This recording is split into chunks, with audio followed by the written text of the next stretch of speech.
welcome back everybody to the water cooler. All right, so someone told me there's like something going on in Cleveland tonight. I think it's a debate. I'll look it up on Google. It may be a wrestling match or a gladiator duel.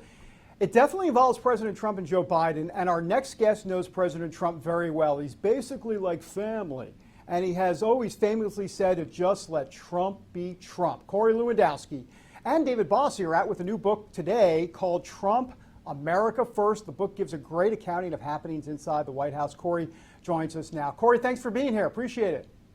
It's my pleasure, David. Thank you for having me. Well, we're going to get to the debate in a moment, but listen, I know in your world, let me not bury the lead. So let me ask about the book, because this is the first day it's out, and I appreciate you being here. Tell me what we're going to learn in this book. You've written books similar with David Bossie before, but this one seems to kind of even go above and beyond as it relates to what's happening inside the White House. You know, David, this book is a lot about being on the campaign trail with President Trump. It's about being inside the Oval Office on Air Force One. But there's also a great chapter in this book, what we call the brawlers. And David and I are fighters, and we fight for the president a bunch of different ways.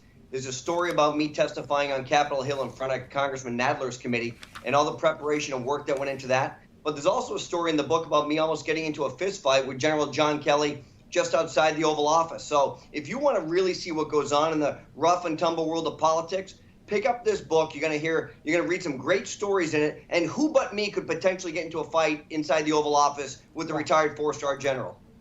Listen, I would not, listen, if I was going to pick anybody, it would be you or maybe Hulk Hogan, even though I'm dating myself by saying Hulk Hogan. But Corey, listen, I know people are going to go out and buy the book and the whole thing, but give me a little bit more on John Kelly. I mean, a fist fight at the White House potentially with John Kelly? What in the world? You know, I was in a meeting with the president, and John didn't like the fact that I continued to talk to my friend and the leader of the free world, and so he made some disparaging remarks. And when I walked out of the Oval Office, he said, "Make sure you throw that guy out of my building." And I said, "Hey, John, just so we're clear, this isn't your building. This is the people's building." And he spun around. He grabbed me, David. He pushed me up against the wall. He ripped the button off my suit, which I didn't know at the time. And I said, "Hey, John, we can go and have an adult conversation over here, or I can take my jacket off and we can finish it outside. I've got no personal preference. Any way you want to do it, I'm good with it." He called in his Secret Service detail. They threatened to throw me out, and I told him, "Hey, you touch me, you'll spend the rest of your career in Siberia." And John calmed down a little bit after that, because he could see I was ready to do either one. I had no personal preference, David. He wanted to go outside and fight it out, no problem. He wanted to go and settle it like a man. We ended up ultimately doing that, and John ultimately apologized to me. But I tell John this: the statute of limitation for assault in Washington, D.C. has not expired, so he better be on his best behavior. Corey, listen, I don't even need to fact check that story. That is classic Corey Lewandowski story if I've ever heard one. So, yeah, print that right in the book. All right, listen, the campaign, you talk about how you're on the campaign with this president. Maybe you can give us some behind the scenes as to what that's like regarding the book. But also, you're also a straight shooter, and I've got to ask you, you talk about let Trump be Trump. Look, give it to me straight in terms of his chances come November 3rd, because all these polls are kind of, as you might imagine, writing him off to a degree. Well, you know, David, in this book, Trump, America First, it's about the beginning of the campaign. It's the Iowa caucuses. It's the New Hampshire primary.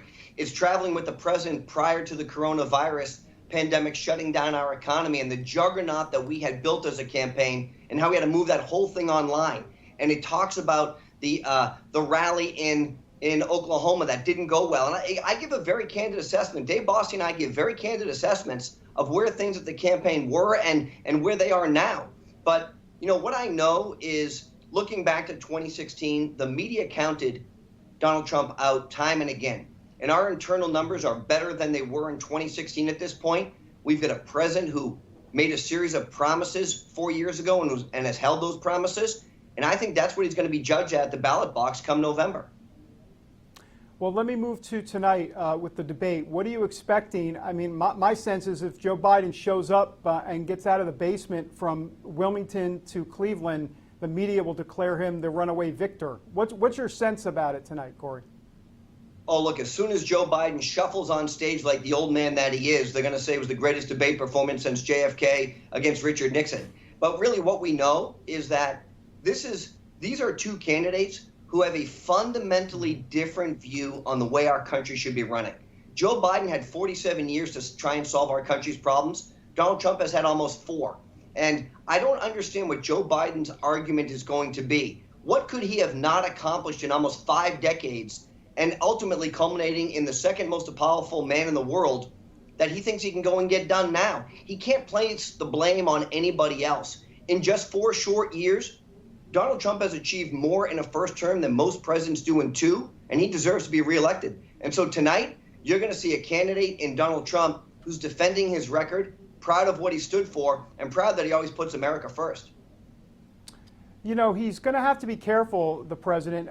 Let's be honest, and you always call it straight up. Joe Biden probably wants to talk less, but sometimes President Trump can talk a little bit too much. Maybe he needs to dial back 30%, and Joe Biden would want to crank it up 30%, but I don't think we're going to get either one tonight. Well, Joe Biden, as you know, David, has asked for 2 breaks in a 90-minute debate tonight. We have said no to those things. He actually asked to have 2 breaks so that he could walk off the stage and regroup. Look, we're asking for the leader of the free world to fight for our country every single day. Donald Trump is out there every day fighting 24 hours a day, 7 days a week, and Joe Biden can't stand on the debate stage. We're going to see a low-energy Joe Biden tonight, but don't kid yourself. He has been preparing for this moment for 30 years. He's run for president of the United States on 3 separate occasions.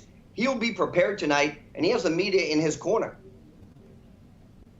Corey Lewandowski, the book is Trump, America First. Really appreciate you joining us here on the Watercooler. Hey, it's just our 2nd week on the air. We hope you'll come back soon. Of course. Thank you, David. All right, great. We'll see you election night. I don't know. Maybe you're booked. I don't know if you're booked. We'll figure it out. All right. Back in a moment.